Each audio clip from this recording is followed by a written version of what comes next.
Welcome to our episode of Bargain Saturdays, and this week it's actually on Saturdays for a change. I know, that's a real shocker. It's been a while since I've done this on actual Saturday, I have to admit. But yeah, I decided to take a look at Adventures of a Teenage Dragonslayer, and don't let the box art fool you, because the movie looks absolutely nothing like this. In fact, if you want to see the actual characters from the film, they're on the back of the box. Only they don't wear that armor at any point in this game in the movie. I was gonna say game, but that's because at the heart of the movie is the fact that it's based on a card game, or at least the characters that are, the thrust of the plot. Bart, the alchemist troll, and, Dark Smoke, the evil tyrannical dragon that wants to rule us all. So yeah, there's a certain appeal to the fact that it centers around a card game, at least the characters that, are going to either save us or damn us. I have to admit, there's a certain appeal to that, because I have picked up a lot of card games over the year, like, I picked up a Magic the Gathering deck just on a whim. I was curious to play it somewhat, but I don't have any friends that really do. And I don't like bugging my brother's friends about stuff like that because they usually like to play Commander, and I'd rather probably just play the standard game instead of hunting down a deck leader, and they rarely play it as is. In fact, I think a couple of them moved away, so good luck on that front. I also tried the My Little Pony collectible card game for a while. I actually did find some people to play this one with for a couple of months. There was only like 5 or 6 people, and I had to head out of town in order to do it. Unfortunately, that group kind of disbanded while my car was in need of repairs, so yeah, haven't played that one in a long while. It's not that bad of a game, actually, but, it's hard to find people that want to play something, with ponies in them for whatever reason. I don't know if it's because they feel too childish or they think it's just too girlish on principle or something. So yeah, good luck with that. I was also into Yu-Gi-Oh! In my youth, like so many others.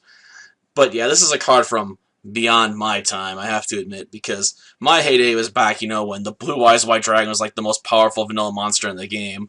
Nowadays, you look at a Blue Eyes White Dragon, you're like, ha ha. I mean, it might be an alright archetype from what I understand, but you're usually not going to play a vanilla beater like that anymore. At least not seriously without some like crazy equip cards or something that make it swing for game. It's just not the way it's done, at least from what I've heard, since I do listen to people talk about Yu-Gi-Oh! For whatever reason every now and again, despite the fact I haven't played it in years. The last time I was big into collecting was probably around the time Magician's Girl was a secret rare, and I actually spent quite a bit of money buying packs in the hopes of finding her, and got completely skunked. I did find a Yagarasu, though, on that search. Though, yeah, out hundreds of dollars on cards I'm never going to use again. Kinda sucks. I also have, Naruto starting decks from the early starting decks, like the first ones out. Though I think this is my Kaijudo decks. Yep, it's Kaijudo. Yep, aka Duel Masters. I have a Duel Master deck or two floating around as well. This one's got the Naruto decks. Sadly, I think my brothers and I only ever played a couple games, then we never touched her again. It's unfortunate. I've also got other card games I've picked up out of the bargain bin at Walmart, like Young Jedi Chronicles, and got some weird football card game here. And a card game version of Monopoly, and a Star Wars card game where you basically try to pick numbers and top people, and stuff like that. And I got Presidential Rummy, which is missing cards, unfortunately. And one of the odder, fun ones to mess around with every now and again is Ultimate Fighting Trashies. Mostly because they're just gross. Unfortunately, the way the cards are set up, you pretty much would have to put covers on them that cover up the face, and let's face it, this is like the best part of the game. It's not looking at the back of the card where you're like, oh, this is our power scores. It's the front. I know I'm going off on a tangent here, but, I just like to admit, I like the whole concept of, the card game being essential to the plot, which is why I've got so many card games I've picked up over the years. Like, I'd like to play these more often, but it's a pain to find actual people to play with. What can I tell you? At any rate, as far as the movie itself goes, well, it's bad. It's got moments that are funny, I'll admit, like when the kids steal the car, or I should say the van, and the main male lead Arthur's like, what, you're gonna hotwire the car? She's like, yeah, I learned it in Girl Scouts. Like, man, I didn't know they were teaching kids how to do that stuff in Scouts. I mean, if I knew they were going to learn how to hotwire cars, maybe I would have signed up.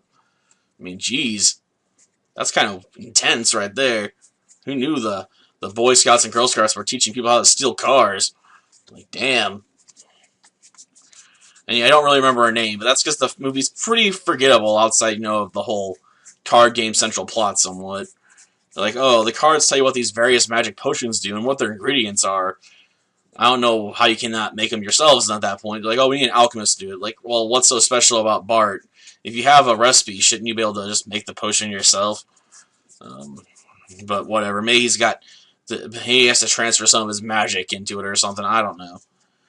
I mean, whatever. As far as the looks of the film go, when it comes to the CGI dragons they got in it, they're just awful.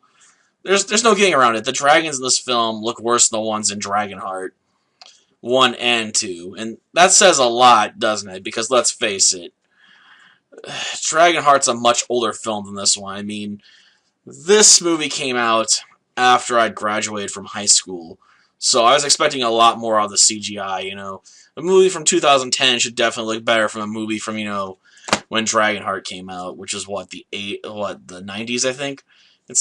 I'd have to double check, but I want to say it was sometime in the 90s. So yeah, with the ever-increasing advancement of technology, you know, I expect even a low-budget film to be able to put forward at least a semi-decent dragon, you know. Instead, we got pretty much a joke. It's just disappointing, you know. I also wish they explained more about the card game rules. Because, you know, having a card game based on this movie would at least give it something you could sell as a tie-in or something. Though I suppose that would mean that someone actually has to sit down and actually develop and flesh out an actual card game and decks and how they play. Though, honestly, some of it looks like it might have been like Neopets or something. I don't know for sure. I have a few Neopets cards floating around somewhere, but I've never really gotten to that one. So I couldn't tell you much about that card game, or if it was any good. But yeah, Adventures of a Teenage Dragonslayer, it's just one of those pretty forgettable movies, because it's just such a massive mismatch of plot points, and the characters' morality is all over the scale, so it's hard to really say anyone's paragon. I guess Renegades rule the day in this universe where young girls that, you know, sell cookies and, you know, explore sewers also know how to hotwire cars, and you got bullies that run around trying to tug on everyone's underwear just cause, and like to pick on, you know, the local nerds despite the fact, you know, their leader can't read, and it's so crazy he wants to use a leaf cutter. I'm sorry, one of those leaf blower things, whatever, to cut someone's hair.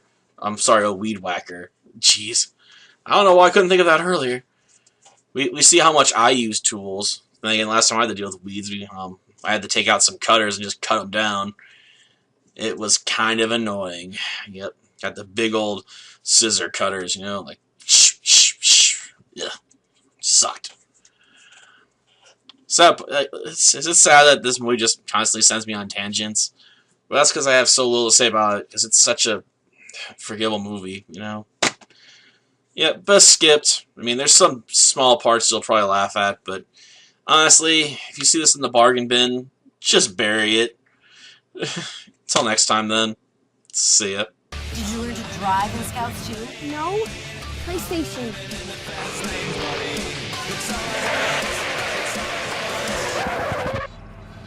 What's going on? Stop sign. Stop signs don't count in car chases.